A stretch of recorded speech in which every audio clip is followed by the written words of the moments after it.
if you're going to talk about friction and we say that there's a dependence, then we're saying something about friction and equals, most likely.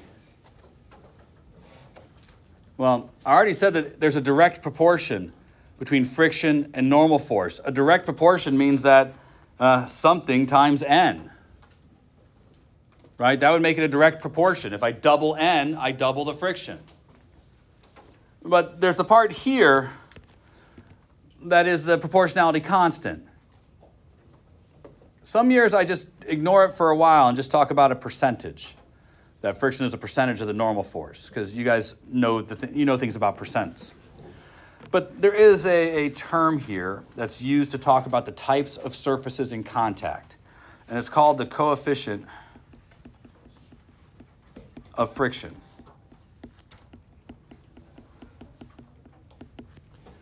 It's a measure of how sticky your surfaces are. And I'd love to say that there's like a table. You'd go look it up in a table, the same way you might look up the density of different substances on a table. There's not, because the coefficient of friction involves both surfaces. So asphalt and rubber would have one coefficient of friction, but rubber and ice would have a different coefficient of friction.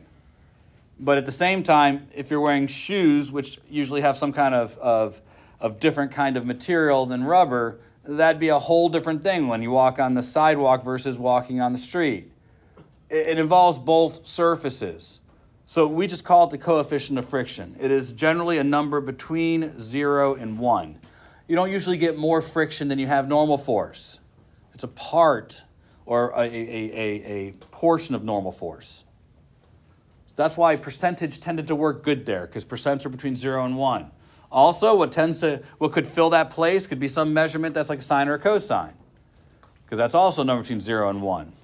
But we use a symbol to describe the coefficient of friction, and the symbol is the Greek letter mu. It's the lowercase mu. And like any other time I introduce something like that, I try to make sure you understand what it's supposed to look like, because yours look all funky. But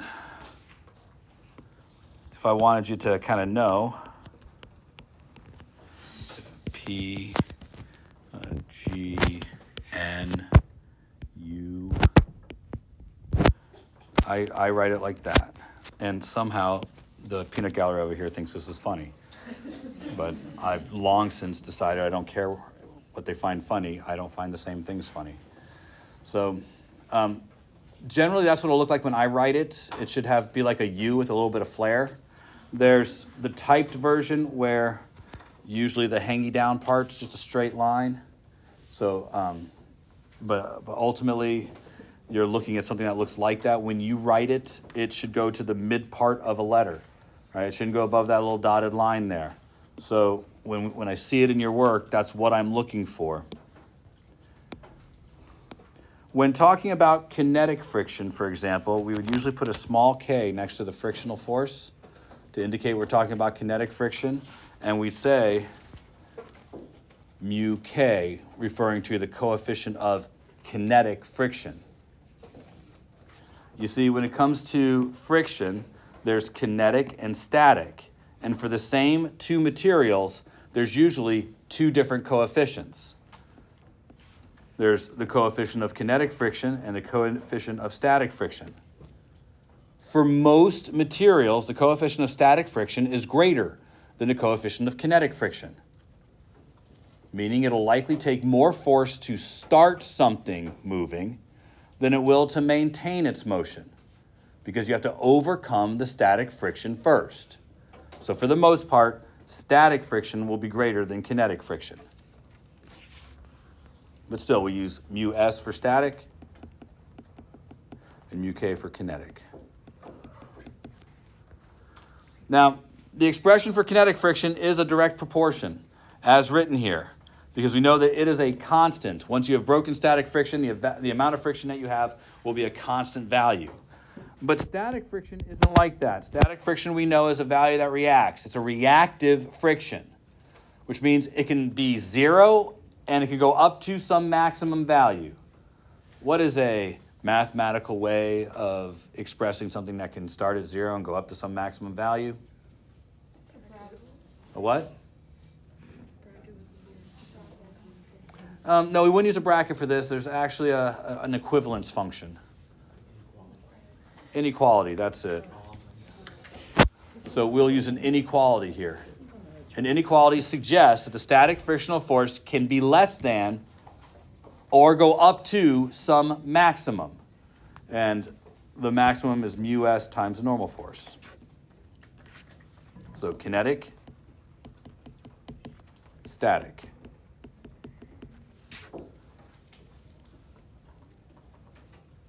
My experience ultimately with the way you guys deal with inequalities is that you have trouble understanding what would be greater than something else under circumstances that use an inequality. We will have to learn how to use the substitution property and inequalities. So I will teach you a method to do so that you can express an answer as an inequality. But I want you to understand that this is usually my experience with you guys, this is your first kind of experience with this. So we're going to try a problem right now that uses an inequality to try and express an answer. And the problem I want to talk about is the calculator problem, the one we just kind of saw with our own eyes. I had the book cover and I had the calculator. And as you observed, I was able to increase the angle up to a point where the calculator started to slide. What I'd like to know is there a way of expressing what maximum angle the calculator book can make before the calculator will start to slide? This is the way your pop quiz could sound tomorrow. This is a kind of problem. This is where we're starting into what the problems will actually be like. So, again, do we want to, I'm sorry, I don't know why I started a sentence that way. What we're going to do is we're going to take a look at how we would express inequality and how we would use that to figure out what the maximum angle is that we can tip the book before the calculator will start to slide. We're going to do this without numbers. We're going to do this symbolically. I don't really know what the coefficient of static friction is between the calculator and the book. I can make up a number, but I don't know what it is. It's probably high. I know that I was able to get the book almost up to 50 degrees before the calculator started to move. So what I'd like to do is see if we can't figure out maybe what that mu might be. Like if I could get the book up to almost 50 degrees, what must the coefficient of static friction be to do so? Again, I know that static friction is an inequality. Now, if you think this is going to be easy, the normal force is a constant, just figure out what the max is. Remember, the normal force is not a constant. As the book started to change angle, the normal force was changing too. So this is more complicated than just thinking, well, the force down the ramp must be getting greater and greater because it's getting steeper and steeper. The normal force was part of that. In fact, let's take a look at that. You should be able to draw a free body diagram for this. And I'm kind of done with the problem, going through and saying which forces act on it. You guys should be able to draw this free body diagram without too much consideration or thought, because it's been done a lot. I mean, I know that that's not true based on your performance yesterday. Some of you still can't do this. But I'm going to have to assume that we're getting better, that this is not too much to ask of you. 3 forces act on it. And we know that all static friction problems are between an object and a surface that is not moving with respect to each other. So between these two surfaces, I think we can say that the net force had to be 0. Now, under these circumstances, again, this is the weight, this is the frictional force, and this is the normal force. I'm going to try and consider a coordinate system I can use to analyze this problem.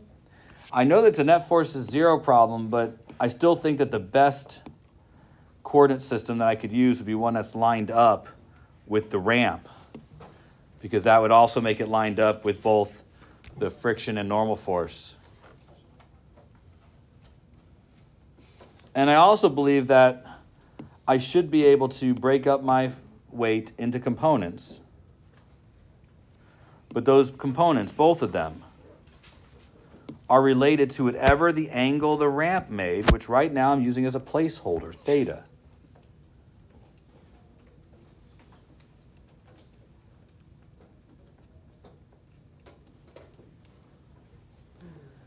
Sorry to bore you.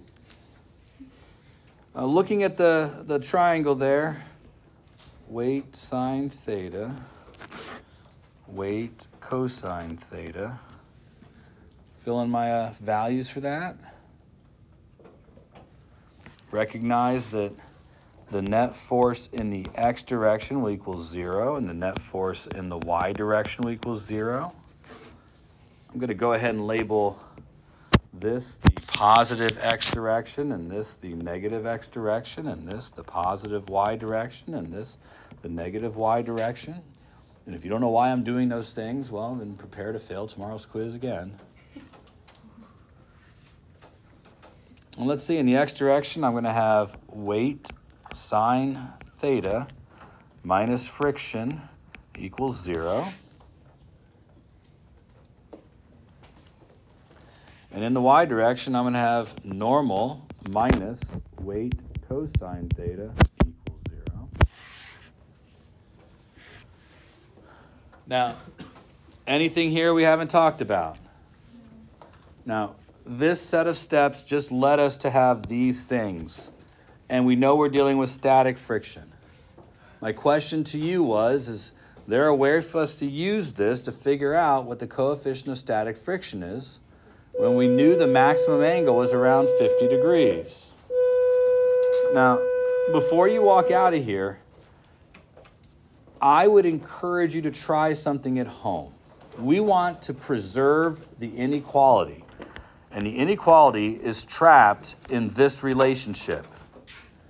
Instead of doing substitutions like we've done in the past, I would like you to substitute into the inequality to create a function that has an inequality in it. This preserves the inequality and lets you know what thing has to be greater than or equal to what other thing. So try that tonight. But also remember, theta was 50 degrees. What must the static coefficient have been? I will likely finish this problem in 6th period.